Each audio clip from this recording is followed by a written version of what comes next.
In the winter of 1832, the United States faced a question no election had answered. What happens when a state declares that a federal law simply does not exist inside its borders? South Carolina had done exactly that. Customs officers, merchants, state leaders, and the president now had to decide whether law would be enforced, resisted, or rewritten. The confrontation became known as the Nullification Crisis.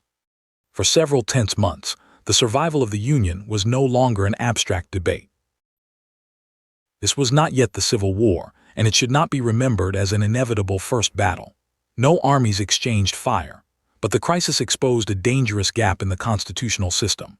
Americans disagreed not only about a tariff, but about who possessed the final authority to interpret the Constitution: the federal government, the courts, the people as a whole, or the people of each state acting through a convention. The immediate dispute concerned tariffs, taxes collected on imported goods. Protective tariffs could make foreign products more expensive and give American manufacturers room to compete. Many northern manufacturers welcomed that protection. Many southern planters and merchants believed they paid higher prices while receiving little benefit.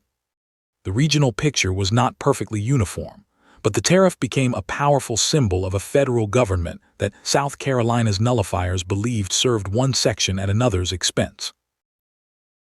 Congress raised duties in 1828 through a measure its critics branded the Tariff of Abominations. President John Quincy Adams signed it, and opposition intensified across much of the South. 4 years later, Congress passed a new tariff that lowered some rates. To South Carolina's radical opponents, the change was not enough. Other southern states objected too, but according to the House historian, South Carolina alone moved from protest to formal nullification. Charleston's waterfront connected the dispute to a larger Atlantic economy. Cotton produced by enslaved labor moved outward, manufactured goods moved inward, customs duties supplied the federal government with revenue. Tariff politics therefore touched prices, profits, and political power. The crisis cannot be reduced to slavery alone, but slavery cannot be removed from its setting. South Carolina's governing elite defended a plantation system whose wealth and social order depended on human bondage. The doctrine's most important strategist was John C. Calhoun of South Carolina, then Andrew Jackson's vice president. Calhoun argued that the Union was a compact among sovereign states. If the federal government exceeded its delegated powers, he believed a state convention could declare the offending law inoperative, while the nation reconsidered the constitutional question.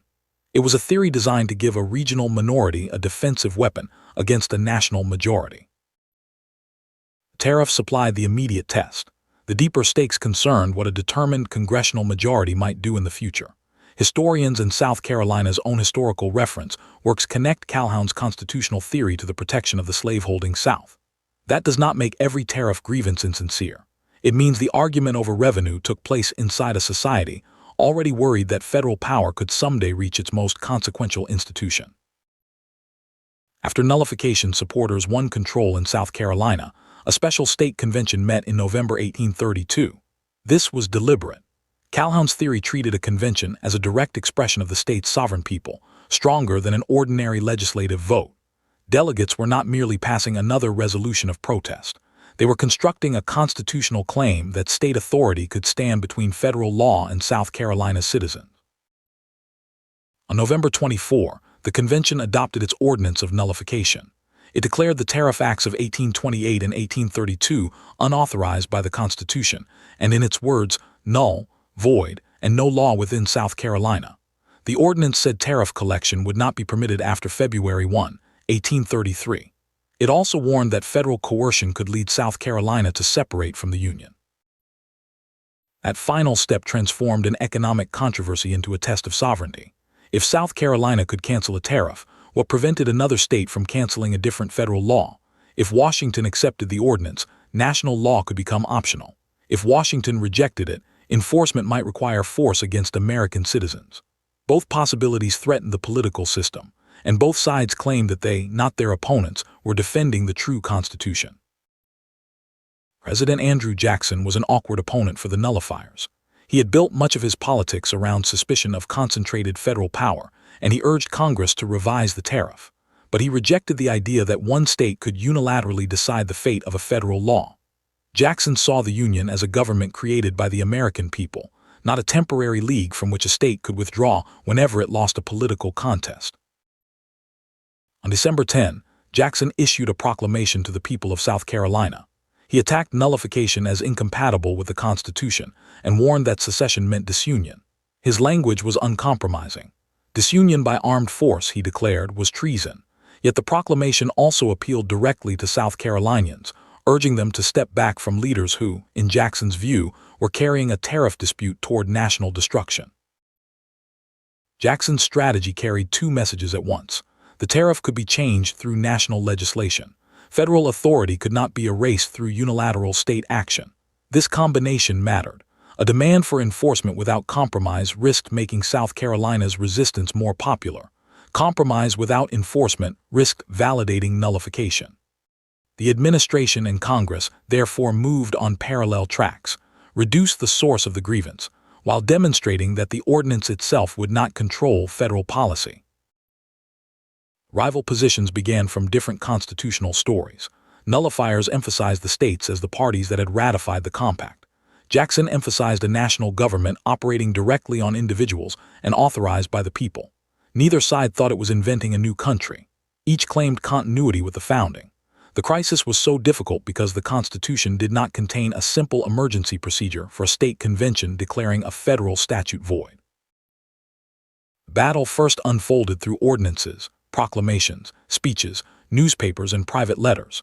That paper trail matters because political language can create room for retreat or make retreat impossible. Jackson publicly drew a line around the Union. South Carolina publicly drew a line around state sovereignty. The approaching February deadline threatened to convert those declarations into action at the Custom House, where federal officers collected the disputed duties. Jackson asked Congress for stronger enforcement authority. The measure that became known as the Force Bill empowered the federal government to secure customs collection and respond to obstruction. The title makes the danger obvious, but authorization was not the same as battle. Its purpose was partly practical and partly political, to show that federal law would not depend on a single state's consent. Meanwhile, negotiations continued over the tariff itself. The most dangerous moment was the one everyone tried to avoid, a direct confrontation between South Carolina authorities and federal customs officers. The state postponed implementation while Congress debated. That delay created time, and time created space for bargaining. The crisis remained real, but it was not an unstoppable march toward violence. Political actors repeatedly made choices that raised or lowered the risk. One of the most important choices came from an old architect of compromise. Calhoun resigned the vice presidency in December 1832 and entered the United States Senate. There he could defend South Carolina's case directly. The rupture with Jackson was now complete. A president and his former vice president represented opposing constitutional visions. Yet Calhoun also needed an exit that preserved South Carolina's claim to dignity. A settlement had to lower tariff rates enough for the state to retreat without admitting simple defeat. Henry Clay of Kentucky supplied the legislative bridge. Clay favored protection for American industry and was one of Jackson's great political rivals, but he also understood that a rigid victory could produce catastrophe. Working with Calhoun and others, Clay advanced a compromise tariff that would reduce rates gradually over roughly a decade. Gradual reduction gave manufacturers time to adjust and gave South Carolina a concrete concession it could present as the result of resistance. The settlement was not one side surrendering everything. Tariff rates would fall. Federal enforcement authority would stand. South Carolina could claim it had forced economic concessions. Jackson could claim that nullification had failed as a constitutional veto. This ambiguity was politically useful. Compromise often works not because opponents suddenly agree, but because each receives enough substance and enough language to step away from a collision. On March 2, 1833, Jackson signed both the Compromise Tariff and the Force Act. The paired laws captured the strategy in its clearest form: concession on policy, resistance on constitutional authority. South Carolina then rescinded its nullification ordinance on March 15. In a final symbolic gesture, the convention nullified the Force Act. Because the immediate tariff confrontation had ended, that last declaration did not produce a new showdown. The nullification crisis ended without bloodshed. That outcome was not automatic. It depended on delay, negotiation, credible enforcement, and a tariff schedule that allowed both sides to redefine success. The federal government did not accept a state's right to cancel national law. South Carolina did not abandon the intellectual framework behind its claim. The immediate emergency passed, but the disagreement over sovereignty survived beneath the settlement. It is tempting to tell this story as a rehearsal for 1861.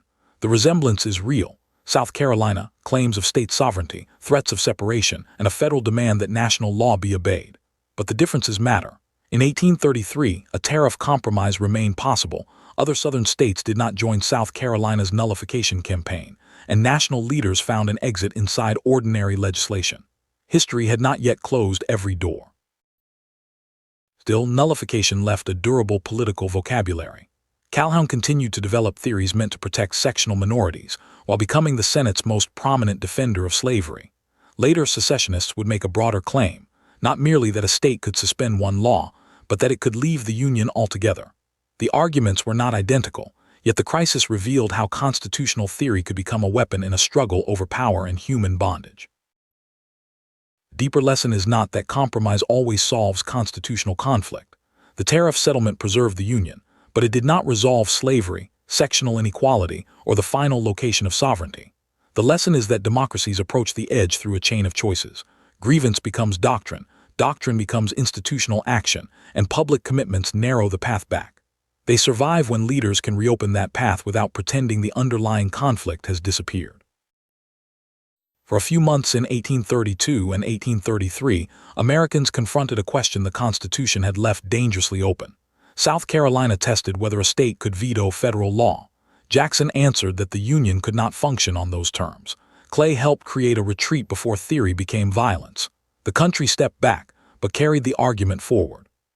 That is why the nullification crisis matters.